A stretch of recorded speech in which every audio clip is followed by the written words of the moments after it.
Então, é, pensando em termos de mundos possíveis, né, é talvez uma forma um pouquinho mais clara de explicar a diferença entre verdades necessárias versus verdades contingentes do que essa ideia de imaginar, né?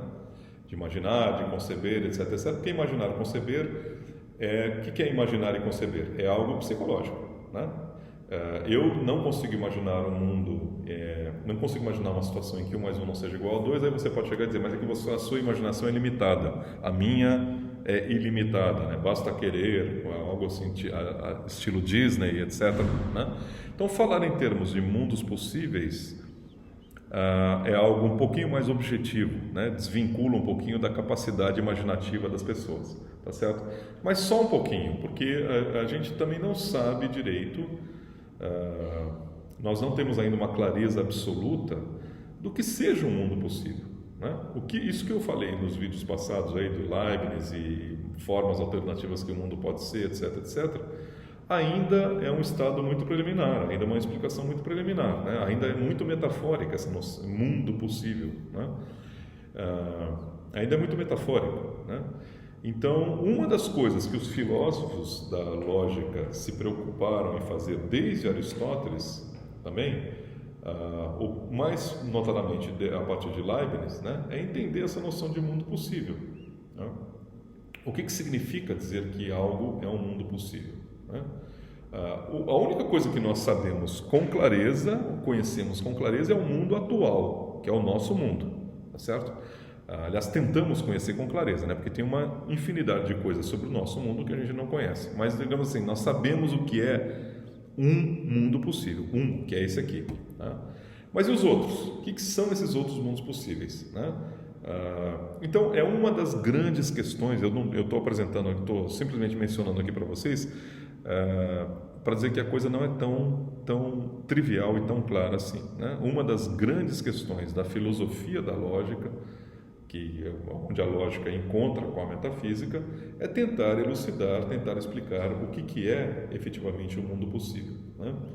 Alguns filósofos contemporâneos acham que os mundos possíveis, eles existem mesmo, eles estão por aí, tá certo? Da mesma maneira que o nosso mundo, que é o mundo atual, existe, tá?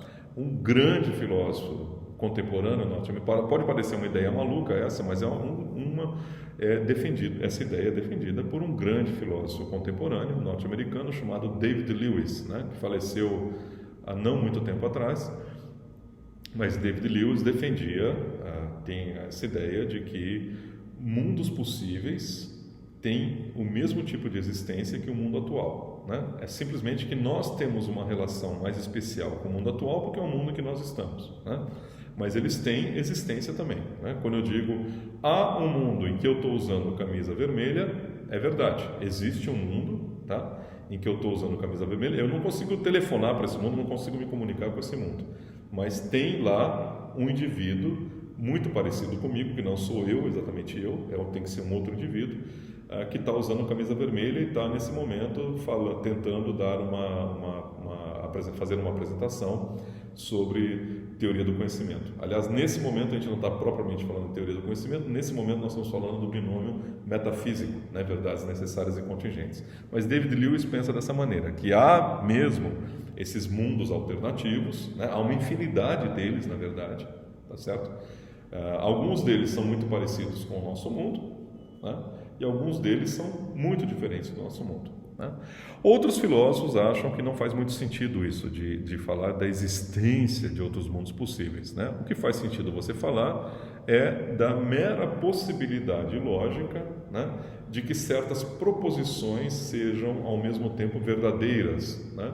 E é isso que nós chamamos de um mundo possível, né? Então, uma espécie de conjunto de proposições, né? Então, alguns filósofos contemporâneos também defendendo essa posição, né? Plantinga, outro filósofo norte-americano. Eu estou apenas mencionando isso para dizer o seguinte: a questão de mundo possível não é tão clara, não é tão, digamos assim, trivial como eu fiz parecer no vídeo anterior, né? Existe uma enorme discussão. Quem quiser saber mais sobre isso, é uma discussão extremamente interessante, tá? Então, pode vir falar comigo ou pode nos procurar E uma discussão extremamente interessante, né? É o que se chama hoje da metafísica modal, ou metafísica de mundos possíveis, tá? Fechando esse parênteses. O que eu vinha dizendo é que a ideia, a noção de mundo possível, acaba sendo uma ideia muito útil para você entender ou explicar a diferença entre verdades contingentes e verdades necessárias. Verdade contingente é aquela que é verdadeira no mundo atual, uma proposição, que é uma verdade contingente, se ela for verdadeira no mundo atual, mas em algum outro mundo possível ela for falsa. Por oposição a verdades necessárias, elas são verdadeiras no mundo atual e são verdadeiras em todos os mundos possíveis. Tá? O dual, ou o primo, a ovelha negra das verdades necessárias, são as falsidades necessárias. Né? Porque uma falsidade necessária é algo que é falso no mundo atual e é falso em todos os mundos possíveis. Tá? Da mesma maneira, uma falsidade contingente é algo que é falso no mundo atual, mas é verdadeiro em algum mundo possível. Por exemplo, é falso que, na situação que nós estamos vivendo, é falso que está todo mundo em segurança, está todo mundo tranquilo com relação à saúde. É falso, evidentemente é falso, está todo mundo nervoso, com medo, etc, etc. É falso. Tá? Mas é uma falsidade contingente, porque num outro mundo possível, a gente pode imaginar um mundo possível em que não existe pandemia, tá? Em que as pessoas não morrem de vírus, não existe pandemia, não existe essa situação horrorosa que nós estamos vivendo. Dá para imaginar isso? Existe esse mundo possível? Sim, um mundo possível, do ponto de vista lógico, existe um mundo possível em que não existe vírus, não existe pandemia, e assim por diante. Portanto, essa é uma falsidade contingente. Por oposição a uma falsidade necessária, por exemplo, que 2 mais 2 seja igual a 10. Tá? É falso. 2 mais 2 não é igual a 10. Não é falso no mundo atual e é falso em todo e qualquer mundo possível. Portanto, é uma falsidade necessária. Né? Ou então, uma contradição. Tá certo? Uma contradição. Algo do tipo, a parede aqui atrás é azul e não é azul ao mesmo tempo. Olha agora é o e, hein? Não é o ou. No vídeo anterior era o ou. Isso. A parede aqui atrás é azul ou não é azul, isso é uma verdade necessária. Agora, a parede aqui atrás é azul e não é azul ao mesmo tempo, isto é uma falsidade, é falso no mundo atual, mas é falso em qualquer mundo possível. Por quê? Porque nada pode ser azul e não ser azul ao mesmo tempo. Tá? Está chovendo hoje e não está chovendo hoje no mesmo instante, é uma falsidade, não pode ser verdadeiro no mundo atual, não pode ser verdadeiro em nenhum mundo possível. Né? A menos que você esteja, professor, mas está garoando, isso não é chuva nem deixa de ser chuva. Não, então você está trabalhando com um conceito que é um conceito diferente. Né? Vamos supor que é claro que a garoa, vamos convencionar que a garoa é chuva, tá? É chuva, tá? Então então vamos mudar, ou está garoando ou não está garoando, tá certo? Então se eu disser está garoando e não está garoando ao mesmo tempo, isso é uma contradição. Eu estou dizendo algo falso, é falso no mundo atual e é falso em qualquer mundo possível, porque não tem nenhum mundo possível onde ao mesmo tempo está e não está chovendo ou garoando, assim, isso é uma contradição. Tá? Então, contradições são falsidades necessárias também. Vamos agora olhar para as contingências. Né? No vídeo anterior eu dei alguns exemplos clássicos e exemplos por excelência de verdades necessárias. Né? Então, classicamente se considera a lógica como sendo o reino das verdades necessárias, tá certo? Nenhuma verdade lógica, pelo fato de ser, se é uma verdade lógica, então ela é uma verdade necessária. Tá? As verdades da matemática são classicamente consideradas como sendo verdades necessárias porque não existe nenhum mundo possível em que essas verdades não sejam verdadeiras, né? Em que essas proposições não sejam verdadeiras. Tá? E finalmente, verdades metafísicas, né?